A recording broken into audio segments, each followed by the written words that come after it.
Assalamu alaikum friends, welcome to Miracles in Islam. Today our topic is story of Prophet Adam in Islam. Disclaimer: if you haven't seen the first part of the video, the link is in the description. The Forbidden Tree.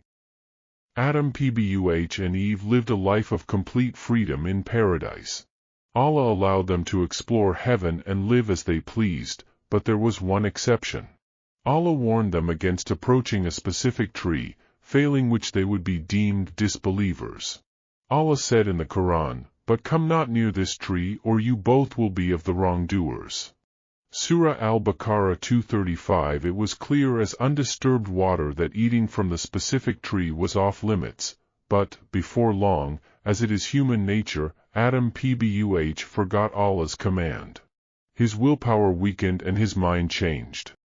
This was the opportune moment for Iblis to strike and show Allah that humans were weaklings after all, and he, Iblis, was the superior being. He was resolute in his mission to lead humans astray from Allah's worship.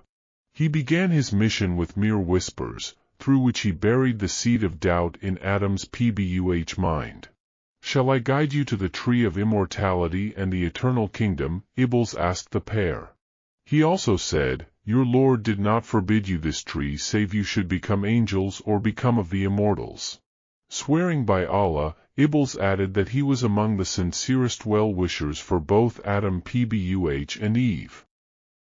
So, the pair were coaxed into disobeying Allah. Before he finished consuming the fruit of the forbidden tree, Adam was awash with a sense of shame, sadness, and pain. With the single act of disobedience, both Adam and Eve became aware of their nudity and they frantically began to pluck leaves to cover themselves. Condemned to earth, Adam and Eve were summoned before their Lord, who asked, "Did I not forbid you from that tree and tell you that Satan is to you a clear enemy?" Surah Al-Araf ayah 22. The pair was forlorn and consumed by guilt. They pleaded, "Our Lord, we have wronged ourselves. If you forgive us not and bestow not upon us your mercy, we shall certainly be of the losers." Surah Al-Araf ayah 23. It was indeed too late. Allah had already planned his sentence for the two humans. He expelled Adam Eve, and Iblis to earth, where he destined humans to be enemies with Iblis. He said, "Descend as enemies to each other. You will find in the earth a residence and provision for your appointed stay. There you will live, there you will die, and from there you will be resurrected." Surah Al-Araf ayah 24. Life on earth. Adam and Eve led a life of hardship on earth. Food did not come easy. Unlike in their previous abode, heaven, they were compelled to work hard in order to sustain themselves on earth. He was burdened with searching for food, clothing, and shelter for his wife and children. He was also challenged with fighting wild animals who were wandering about in search of a full meal. However, above all, the biggest burden that Adam had to constantly battle was the whispers of Satan. Satan stuck to his word and continued to torment the humans with his evil whispers. Nonetheless, he remained resolute and proved himself to his Lord. It was vital that he thrive on earth and bring forth offspring who would remain steadfast in their assigned duty to worship Allah. Adam's children. The lonesome existence of Adam and Eve on earth soon changed. They were first blessed with a set of twins, Cain and his sister, and were also blessed with twins the second time, when they welcomed Abel and his sister. The children grew up to be young healthy adults, while the family enjoyed a humble life with Allah's ample blessings. Cain cultivated the land, whereas Abel reared the cattle. Part of Adam and Eve's expulsion to earth was with the aim of populating the land with dutiful humans who worshipped the Almighty. Thus, when the children reached marriageable age, Allah revealed to Adam to marry each son to the other's twin sister.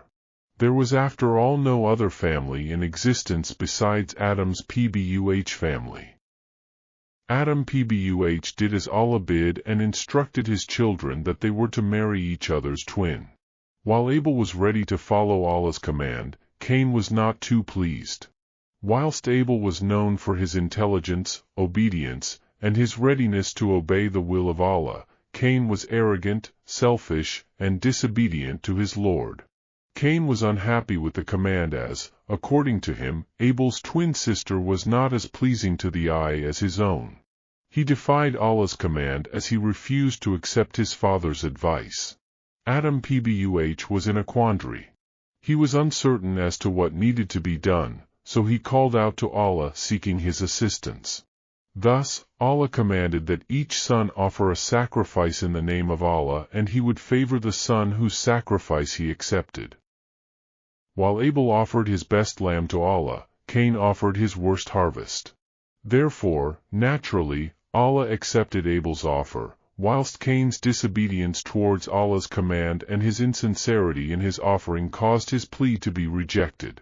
Enraged, Cain threatened to kill his brother. "I will kill you," he said. Surah Al-Ma'idah 5:27.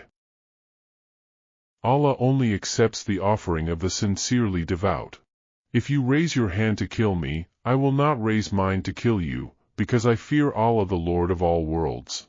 I want to let you bear your sin against me along with your other sins, then you will be one of those destined to the fire. And that is the reward of the wrongdoers. Abel responded with sincerity. Surah Al-Ma'idah 5:27-29. Abel was not fazed by the threats of his brother, but he made certain that he reminded his brother to not stray from the path of Allah. The first murder. The hatred that Cain had towards his brother outweighed all other forms of familial bonds and emotions. The fear of Allah's punishment also failed to arise in his mind. As expected, Cain did not heed the warnings of his brother. He struck Abel with a stone and killed him in an instant. This was the first death and murder in the history of humankind. As time passed, and Abel did not return home, Adam began worrying. He began to look for his son but found no trace. When he inquired Cain about Abel's whereabouts, Cain stated that he was not his brother's keeper nor protector. It didn't take Adam long to realize that his beloved Abel was no more. Adam was consumed with grief. Having murdered his brother, Cain was unsure what needed to be done with Abel's body. He wandered all over, pondering how he could hide the body from his family. As his anger slowly subsided, Cain began to feel remorse for his brother and was overcome with guilt. In a bid to retain the dignity of the deceased, Allah caused Cain to witness the death and burial of 2 crows. Cain watched as the crow used its claws and beak to dig a hole in the earth, push the carcass into it and cover it with sand. Cain followed suit and buried his brother, Abel. Surah Al-Ma'idah 5:31. Adam lost both his sons and was overwhelmed with grief. Abel was murdered while Cain was under the spell of the devil. He made dua for his son and went on to carry out the duties expected of him. He continued to warn his children and grandchildren of Abel's and constantly reminded them to worship Allah and not be among those who disobeyed him. Adam's death. One day, Adam who was gravely ill said to his children, "O my children, indeed I feel an appetite for the fruits of paradise." Intent on fulfilling their father's request, the children set out to gather the fruits of paradise. On their way, they met with some angels who carried with them Adam's shroud and other materials required for the preparation of a body for burial. The angels instructed the children of Adam to hasten home as their father was about to meet his end soon. So the children returned home with the angels. Upon arrival, the angels took Adam's soul. They prepared him for the funeral, wrapped him in the shroud, dug his grave, and laid him in it. They told the children of Adam, "O children of Adam, this is your tradition at the time of death." They told the children of Adam, "O children of Adam, this is your tradition at the time of death."